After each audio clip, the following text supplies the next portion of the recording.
Oke, pada tutorial kali ini saya akan menjelaskan mengenai bagaimana cara membuat tabel melalui PHP tapi kali ini bukan dengan menuliskan DDL, tapi melalui langkah-langkah yang sudah disediakan melalui fitur di PHP Pada video sebelumnya saya sudah jelaskan apa itu PHP apa itu XAMPP ya, silakan disimak. Oke, sekarang untuk membuka PHP kalian harus membuka SAM Control Panel dulu. Kemudian pastikan Anda menjalankan Apache dan MySQL. Kalau sudah dua-duanya sudah aktif, tulisannya stop berarti udah jalan. Baru kalian buka admin dari MySQL, bukan admin dari Apache-nya ya. Buka admin. Nah, kemudian ini database-nya sudah kebuka. Pertama, kita akan buat dulu database. Oke, katakanlah nama database-nya adalah karena sebelumnya kita udah import ya. Jadi ini versinya gimana kalau kalian tuh buat sendiri gitu ya. Sambil saya ajari gimana caranya membuat gitu ya. Kita pakai job sheet. Jadi lat 2 job sheet 1. Kalau sudah create. Nah, kalau sudah pastikan Anda sudah aktif di lat 2 job sheet 1. Kalau misalnya kepilih yang lain, nggak apa, gampang aja. Klik aja lagi, ceklik. Nah, pasti udah aktif ya. Pertama kita buat tabelnya, kita ikutin tabel yang sudah terbentuk di sini ya. Yang pertama, tabel mahasiswa dengan kolom 1, 2, 3, 4, 5, 6, 7, 8, 9. Oke, 9 kolom. Mahasiswa. Berarti ini tulis aja 9 atau kalian bisa kayak gini aja. Oke, kalau misalnya sudah, kalian go. Lalu, di sini kalian isilah dia sesuai dengan ada NIM, ada nama depan, nama belakang. Ikutin ya. NIM, ini saya perkecil dulu biar lebih. NIM-nya kan bener kan di sini ada NIM, ada nama depan, ada nama belakang, kemudian ada tanggal lahir. Lalu ada apa lagi ya? Ada nama jalan, kecamatan, kota, provinsi. Nama jalan, kecamatan, kota, provinsi, dan yang terakhir ada kode pos. Oke, kalau sudah, tipe datanya disesuaikan. Yang pertama, NIM char 10 dan primary, not null. Berarti char, ketik aja CH. Nah, ini udah nih. 10, lalu nullnya jangan dicontreng, tapi kalau dicontreng berarti boleh null gitu. AI-nya primary, gitu ya. Ini primary, oke. Index choice, oke. Go.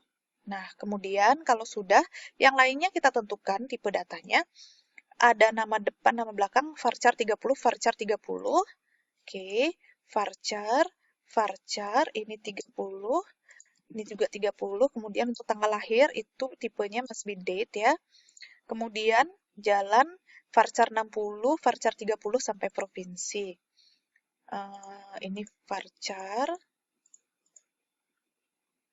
Ini sebenarnya panjang 30-nya itu kira-kira aja sih guys. Misalnya kira-kira dia menghabiskan 30 gitu. Kalau date nggak usah isi panjang ya. Yang isi panjang itu varchar sama char.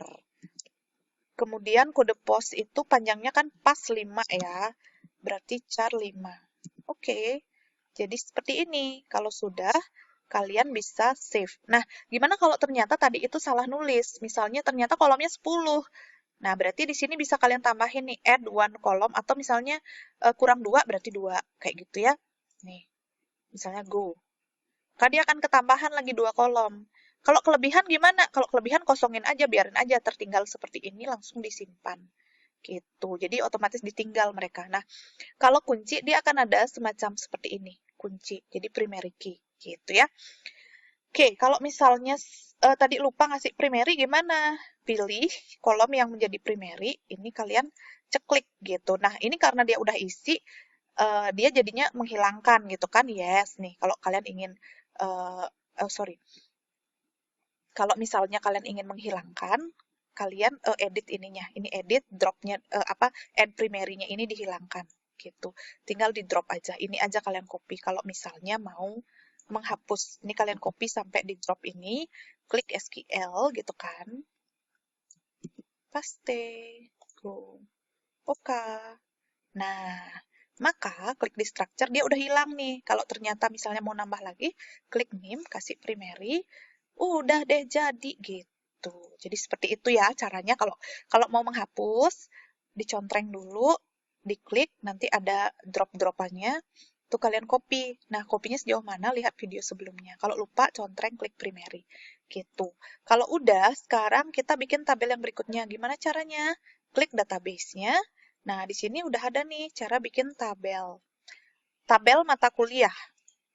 Oke, mata kuliah. Kolomnya ada 3. Nah, 3. Atau biarin aja 4, nanti yang keempat diabaikan. Itu juga boleh ya. Kode mata kuliah, nama mata kuliah SKS. Kode, saya persingkat aja ya, matkul. Nama matkul. Dan SKS. Nah, ini kode matkulnya char 7, varchar 40, tiny in. Lupa, char 7, varchar 40. Char, varchar, jadi ini 7, ini 40. SKS-nya adalah tiny integer, itu integer yang paling kecil, karena nggak mungkin sebuah SKS itu terlalu besar ya. Ini kode matkulnya primary. Go, and then save. Nah, kalau sudah, berarti sekarang tabel yang ketiga. Nah, mungkin di sini Anda sudah mulai familiar nih caranya bikin tabel. Pas bikin tabel yang ketiga. Tabel skripsi. Skripsi itu kolomnya ada 4. Nah, mungkin ada di antara kalian yang ingin bertanya, bikin tabelnya itu urutannya gimana? Nah, sebenarnya bebas karena kita belum merelasikannya. Kalau udah ngomongin relasi, itu baru nanti itu harus ada yang duluan yang mana gitu. Tentu saja yang asal tamunya atau tabel yang diacu itu harus ada dulu gitu. Tapi kan di sini nanti ada ininya Bu, misalnya boleh nggak saya tabel skripsi duluan? Padahal di skripsi ada NIM. Boleh, nggak masalah. Karena kita belum merelasikannya. Nanti setelah Anda udah buat tabel skripsi, buat tabel mata kuliah, buat tabel mahasiswa, baru kita relasikan skripsi ke mahasiswa gitu loh. Itu boleh jadinya dari mana aja gitu ya. Ini kembali lagi ke 4, ada kode skripsi, judul skripsi.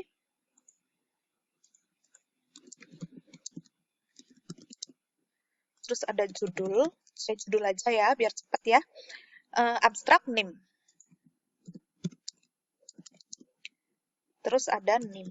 Oke, tipenya adalah kode skripsi integer, primary key, not null, auto increment. Apakah auto increment?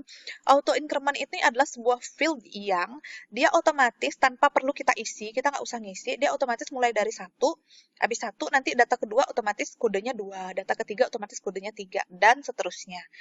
Ingat, auto increment ini, field yang auto increment harus jadi primary key. Harus jadi primary key. Dan di dalam satu tabel hanya ada satu field auto increment. Nggak boleh ada 2 field auto increment, apalagi lebih gitu ya. Oke. Nanti deh pas cara menjalankannya gimana, itu deh kalian bisa lihat seperti apa ya nanti ya contohnya. Ini primary. Oke, go. Ini AI. Pilih AI. Itu artinya auto increment AI ini ya. Oke.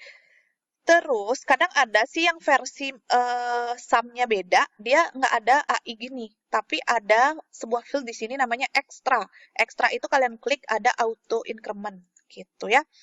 Oke, kalau sudah kembali ke judul. Judul itu varchar 120. 120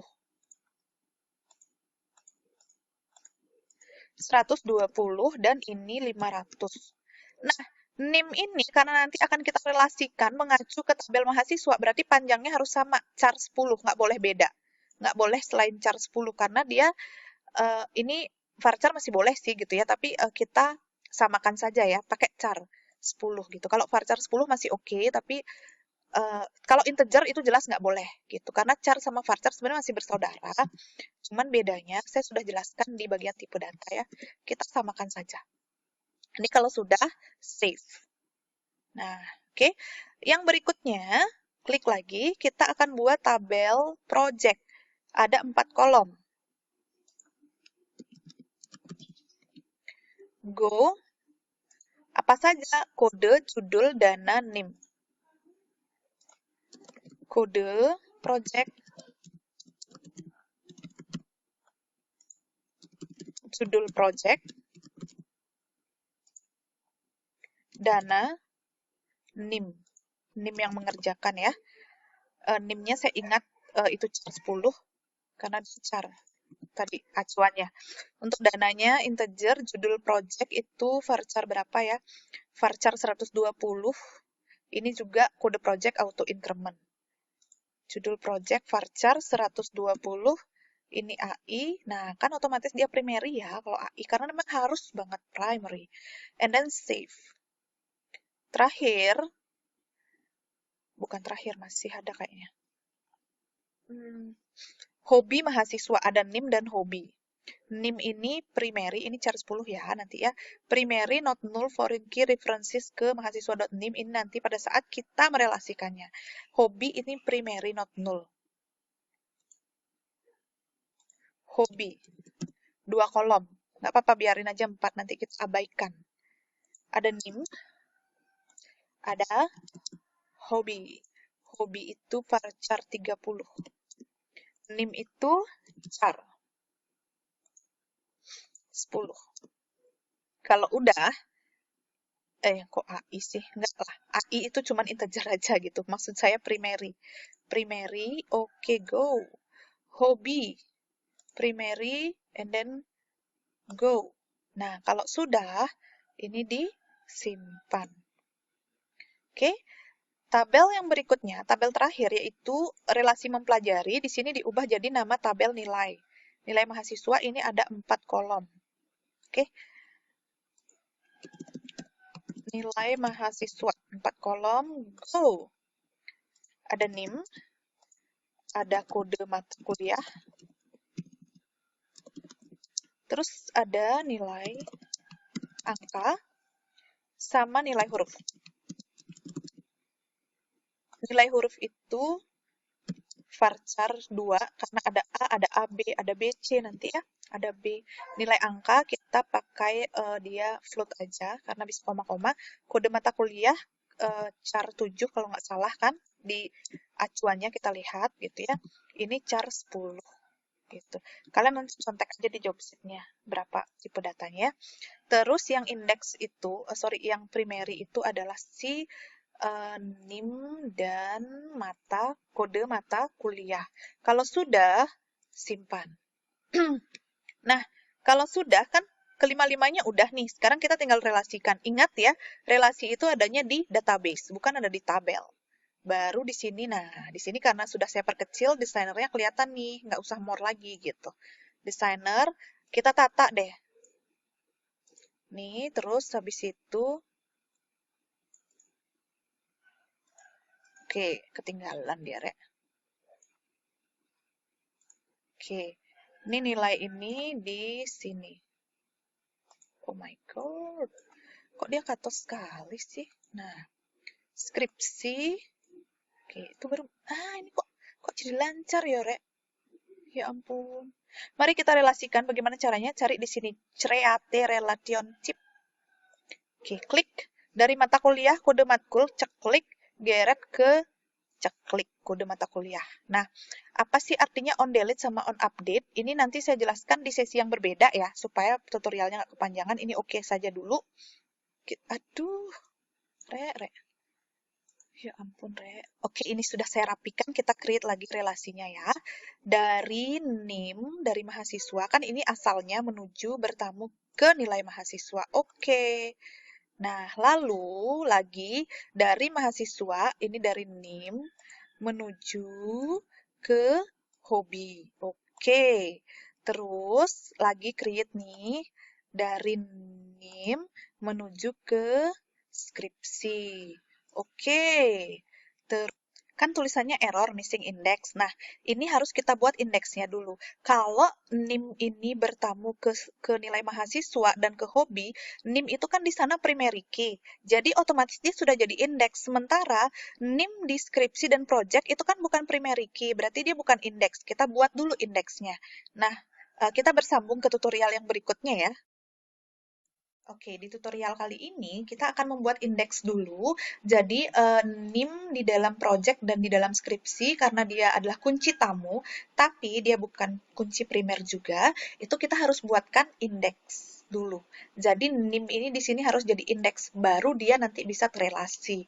Nah, oleh sebab itu, kita kembali ke database ya. Klik dulu database-nya, jangan lupa ini disimpan dulu ya, save. And then, kita kembali ke database, buka tabel project, di bagian structure ya. Lalu pilih di bagian NIM ini, kita tambahkan, di sini ada kali ya indeks, atau bisa juga, nih klik indeks, atau bisa juga kalian contreng, di sini pilih indeks. Itu kalau misalnya memberi indeks beberapa kolom, katakanlah ini tiga-tiganya mau diindeks, kalian boleh, caranya gampang seperti ini, daripada satu-satu nambah kan, di judul project, tambah indeks, kemudian di dana, tambah indeks, kan lama tuh. Nah, kalian bisa contreng dulu mereka, tambahkan indeks. Tapi karena hanya satu saja, saya bisa langsung tambahkan di sini indeks. Do you really want to execute an index? Oke. Nah, udah ada indeksnya nih. Sekarang, tabel project sudah, tabel skripsi sekarang, structure, lalu di yang NIM ini, itu kalian tambahkan indeks. Ingat ya, kalau kalian ingin merelasikan suatu tabel dengan tabel yang lain, tapi kunci tamunya bukanlah primary, berarti harus kalian jadikan indeks. Kalau primary, dia kan udah otomatis begitu di primary, dia langsung jadi indeks. Itu masalahnya. Sehingga jadinya ya fine-fine aja gitu ya. Nah, sekarang kita relasikan lagi ya. Ceklik NIM menuju ke NIM. Nah, tadi kan bedanya bagian ini nggak muncul ya, on delete sama on update. Nah, ini udah muncul nih. Oke. Yang terakhir, NIM menuju ke project. Oke. Nah, sudah, kalau sudah disimpan. Jadi ini udah nih bentuknya seperti ini. Jadi ingat, seperti yang saya jelaskan di tutorial sebelumnya, nggak ada relasi one-to-one di dalam, kalau udah jadi DBMS, adanya dianggap kalau sudah bertamu, itu berarti dia many, one to many, nggak ada lagi one to one. Many to many juga seharusnya tidak ada, gitu ya, kecuali kalian salah tarik, gitu ya. Jadinya bukan kunci primer yang kalian bawa ke tempat lain ya, nggak bisa gitu. Dan satu lagi, kalau kalian mau merelasikan suatu kolom, ingat ya, tipenya harus sama. Namanya boleh berbeda, tapi tipenya harus sama. Contoh nih, yang di hobi, misalnya nama kolomnya NIM mahasiswa, itu nggak masalah. Walaupun nama aslinya NIM. Di sini jadi NIM underscore MHS, itu nggak masalah. Yang penting, tipe datanya sama-sama char 10. Itu aja sih yang sebenarnya yang penting gitu ya. Oke, kalau sudah, sekarang kita simpan gitu. Nah, apa artinya cascade delete, cascade update yang muncul tadi itu? Nah, nanti saya jelaskan belakangan ya, pada saat kita sudah mengisi data supaya langsung ke contohnya. Sekarang oke-okekan saja dulu. Kalau ada yang salah, Bu, salah menarik garis gitu ya, salah menarik nih, misalnya bukan dihubungkan ke sana gitu kan, rata-rata error sih, kecuali tipe datanya mau plug sama, dia mau jadinya ya. Tapi kalau misalnya kalian salah, klik aja di sini, delete gitu. Nah, hapuskan, saya tambahkan lagi ya. Ingat ya caranya, klik kolom yang jadi sumber dulu, baru ke kolom yang tempat dia bertamu. Jangan sampai kliknya ke tempat yang berbeda. Nih, ke sini. Kalau sudah, di scroll down, oke. Itu ya. Mudah-mudahan kalian bisa paham dan nanti kalian bisa berpraktek sendiri dan melakukan latihan untuk soal yang lain. Sekian dulu ya tutorial kali ini.